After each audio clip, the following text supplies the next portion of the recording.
Oi, eu sou o Padre Mike Schmitz e você está ouvindo o podcast A Bíblia em um Ano, onde encontramos a voz de Deus e vivemos a vida através das Escrituras. O podcast original do Bible Nair foi produzido pela Ascension e essa é a versão brasileira, traduzida pela leitora e dublada pelo Leandro.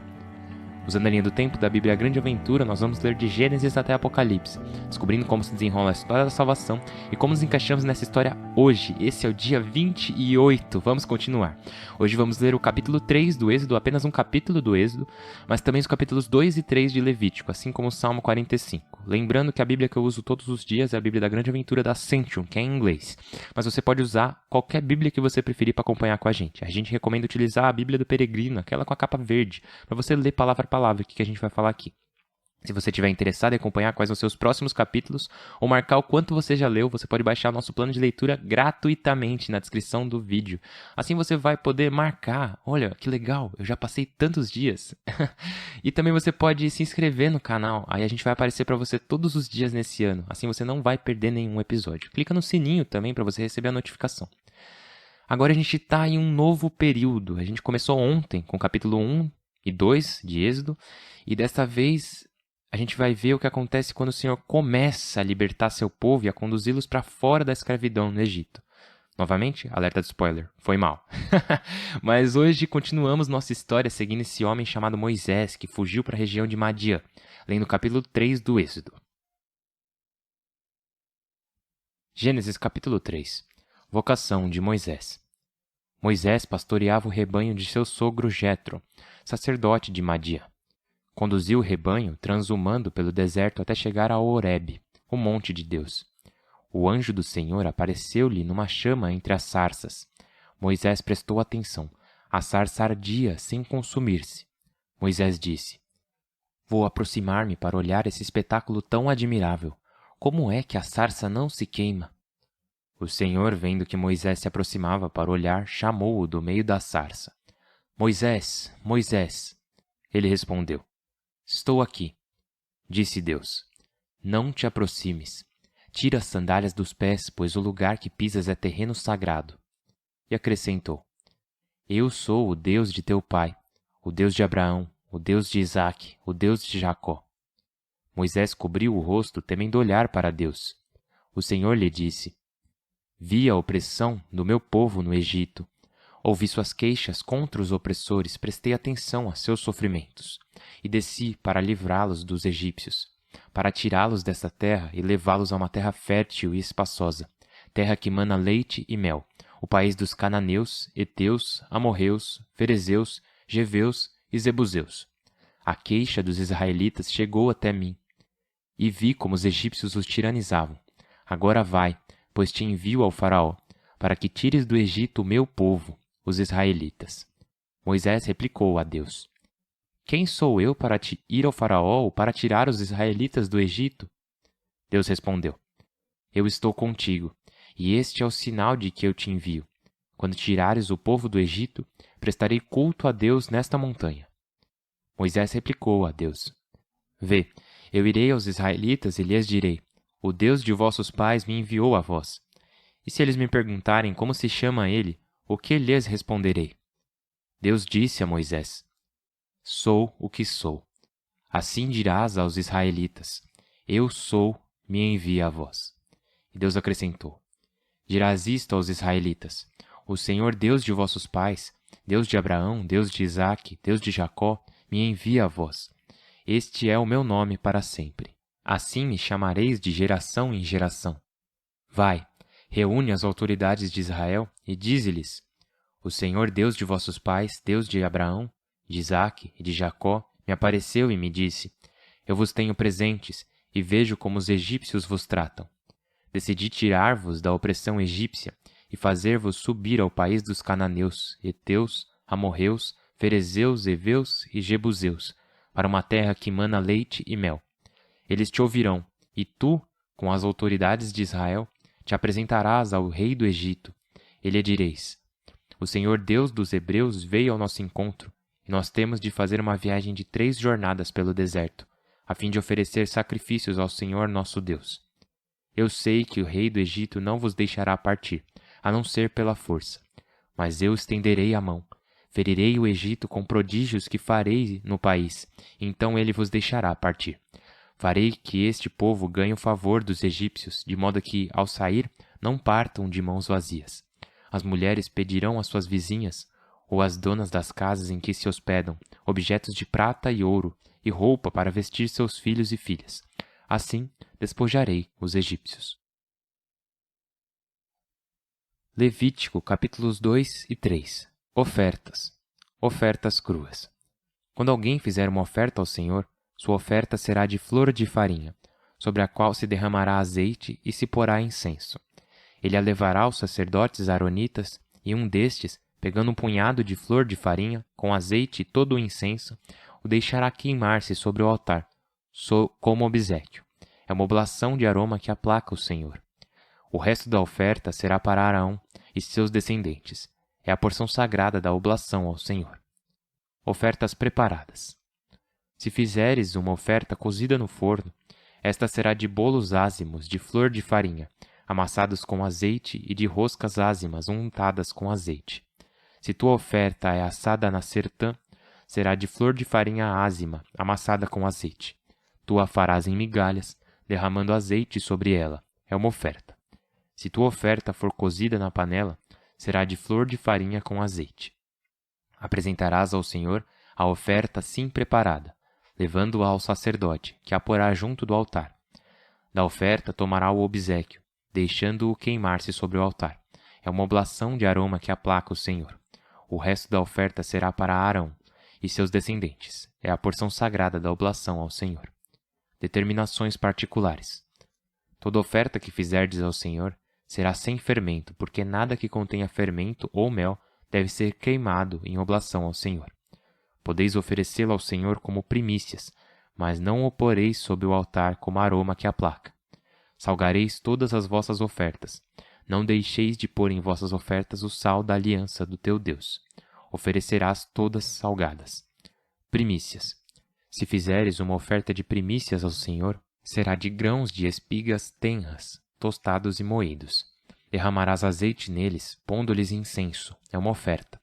O sacerdote queimará como obséquio uma porção da massa e o azeite com todo o incenso. É uma oblação ao Senhor. Capítulo 3. Sacrifícios de comunhão. Quando tua oferta for um sacrifício de comunhão, se é de gado graúdo, oferecerá ao Senhor um macho ou uma fêmea sem defeito. Porá a mão sobre a cabeça da vítima e a degolará na entrada da tenda do encontro. Os sacerdotes aaronitas aspergirão com o sangue todos os lados do altar. Do sacrifício de comunhão, oferecerá em oblação ao Senhor a gordura que envolve as vísceras e sua gordura, os 2 rins com sua gordura, a gordura junto ao dorso e o lóbulo do fígado junto aos rins. Separará tudo isso. Os aaronitas a deixarão queimar-se sobre o altar, sobre o holocausto, sobre a lenha, sobre o fogo. É uma oblação de aroma que aplaca o Senhor. Se é de gado miúdo, oferecerá ao Senhor um macho ou uma fêmea sem defeito. Se for um cordeiro, aquilo que oferece, ele o levará à presença do Senhor. Porá a mão sobre a cabeça da vítima e a degolará diante da tenda do encontro. Os sacerdotes aaronitas aspergirão com o sangue todos os lados do altar. Do sacrifício de comunhão, oferecerão em oblação ao Senhor a gordura, a cauda inteira cortada rente à espinha dorsal, a gordura que envolve as vísceras e suas gorduras, os 2 rins com sua gordura, a gordura junto ao dorso e o lóbulo do fígado junto aos rins. Tudo isso será posto à parte. O sacerdote a deixará queimar-se sobre o altar. É alimento em oblação ao Senhor. Se for um cabrito aquilo que oferece, ele o levará à presença do Senhor, porá a mão sobre a cabeça da vítima e a degolará diante da tenda do encontro. Os sacerdotes aaronitas aspergirão com o sangue todos os lados do altar.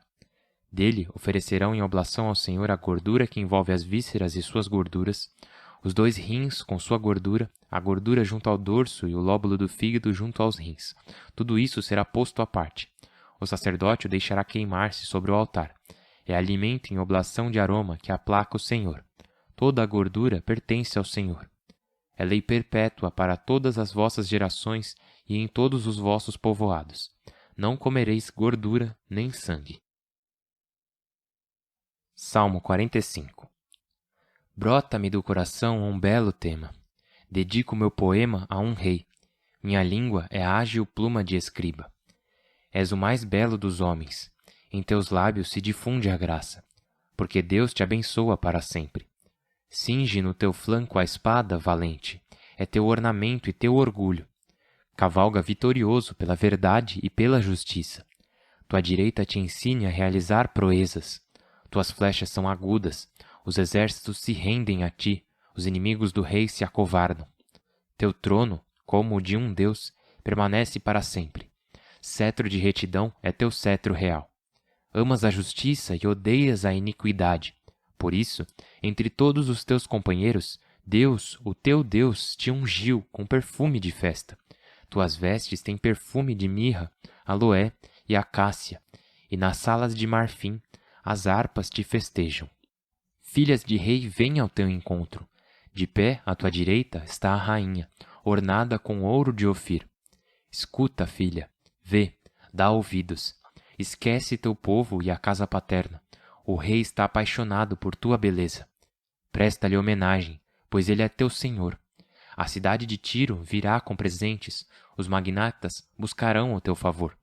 Com todas as honras a princesa entra, vestida de tecido de ouro e brocados. Conduzem-na até o rei. Um séquito de virgens a segue. Conduzem-na com alegria e algazarra. Vão entrando no palácio real. Em lugar de teus pais terá filhos, e os nomearás príncipes por todo o país.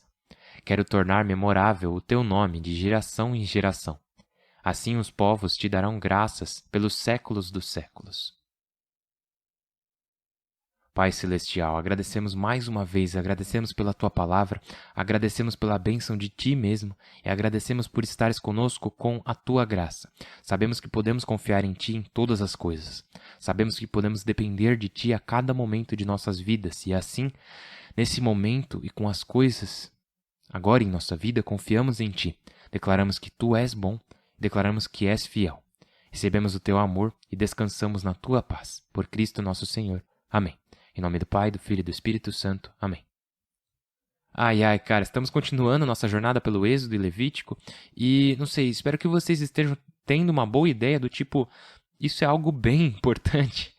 Talvez sejam as primeiras vezes que vocês estão ouvindo ou lendo as palavras de Êxodo, onde Deus realmente chama Moisés. Muitos de nós conhecem o Príncipe do Egito, certo? Muitos de nós conhecem o filme Os 10 Mandamentos, mas talvez não tenhamos lido todas as palavras ou ouvido todas as palavras de quando Deus aparece a Moisés. E eu sei que alguns de vocês devem ter notado, tipo, espera aí, como eu nunca tinha lido todas essas partes, como o capítulo 2 do Êxodo e agora o capítulo 3, hoje eu percebi que ontem Moisés foi dito ter se casado com Séfora, que era filha de um cara chamado Raguel. Mas hoje diz que Jetro era o nome do sogro de Moisés. Tipo, quê? O que tá acontecendo aqui? Eu perdi alguma coisa? Bom, tem vários estudiosos que consideram eles a mesma pessoa. Porque ele será mencionado meio que como Jacó e Israel, sabe? São a mesma pessoa, dois nomes diferentes. Mesma coisa no Novo Testamento, a gente tem Pedro e Simão. E mesmo depois de que Jesus muda o nome de Simão para Pedro, às vezes ele é referido como Simão. Então não é tão incomum que personagens da Bíblia, tenham mais de um nome. Mas se você nunca leu o capítulo 2 e o capítulo 3 do Êxodo antes, você pode ter ficado, peraí, o que está acontecendo? Então o que está acontecendo é que eles são a mesma pessoa e são simplesmente chamados por dois nomes diferentes. Há algumas outras teorias também, como talvez Raguel era o chefe de toda a família, mas Jetro era o pai mesmo de Séfora. Mas enfim, de qualquer forma, a coisa mais importante da nossa história hoje não é somente que Deus diz, escuta, eu ouvi, eu observei, eu me importo com os sofrimentos do meu povo, eu ouvi os seus clamores. Isso é uma das coisas, é tão bom para nós ouvir isso, né? É tão necessário para nós sabermos que isso é verdade, saber que quando clamamos ao Senhor e parece que não tem uma resposta, lembre-se, foram centenas e centenas de anos do povo de Israel sendo abençoados pelo Senhor no sentido de que eles estão tendo mais filhos e ficando mais fortes, mas também em circunstâncias terríveis, onde estão sendo tratados como escravos e forçados a viver como escravos. No entanto, o tempo todo, Deus ouviu o clamor deles. O tempo todo, Deus amou cada um deles. O tempo todo, Ele os abençoou de muitas maneiras, mesmo que uma de suas bênçãos, e isso é importante, mesmo que uma de suas bênçãos ainda não tenha sido a libertação da escravidão. E isso é tão importante para todos nós. Podemos estar em meio a situações horríveis, clamando a Deus: livra-me desta situação. Por favor, Senhor, responda a essa oração em específico.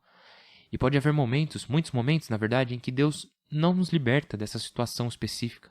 Quando Ele não nos livra dessa coisa específica em nossas vidas. Mas isso não significa que Ele não está nos abençoando em dezenas, centenas de outras maneiras. E uma das coisas que é importante para todos nós fazermos é reconhecer que só porque Deus não respondeu a essa oração em específico, não significa que Ele não está respondendo a nenhuma oração. Só porque Ele não me abençoou dessa maneira específica, não significa que Ele não está me abençoando de várias outras maneiras. E é uma das coisas que o povo de Israel manteve em mente mesmo estando no meio da escravidão. Que Deus estava continuamente com eles, que Ele continuava a ajudá-los, fortalecê-los e abençoá-los, mesmo que estivessem em circunstâncias incrivelmente terríveis. Mas quando Deus disse a Moisés: vou dizer o que vai acontecer, quero que você volte a esse lugar, venha a essa montanha, e nessa montanha você vai fazer algo específico. Nessa montanha você vai me adorar. Isso é fundamental, é absolutamente crucial.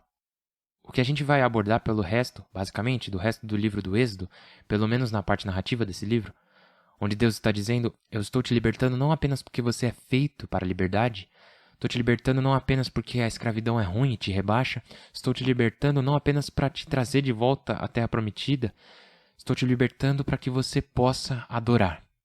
E isso é tão importante. O Senhor Deus, Ele está libertando seu povo para o bem deles, claro, mas Ele também o está libertando para que possam se tornar um povo livre para adorá-lo, como Ele está pedindo a eles. E é uma bênção tão grande, é por isso que, ao olharmos novamente para Levítico, agora capítulo 2 e 3, temos essas ofertas de paz e ofertas de coisas cruas, temos essas diferentes maneiras que Deus havia pedido ao seu povo para adorá-lo. E é por isso que prestamos atenção a Levítico, porque essa era a maneira que Deus havia pedido nos tempos antigos que seu povo o adorasse.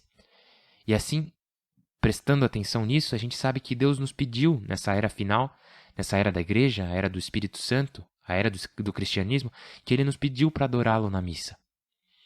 E porque é absolutamente crucial fazermos o que Ele nos pediu para fazer, porque Ele nos fez para adorá-lo desta maneira.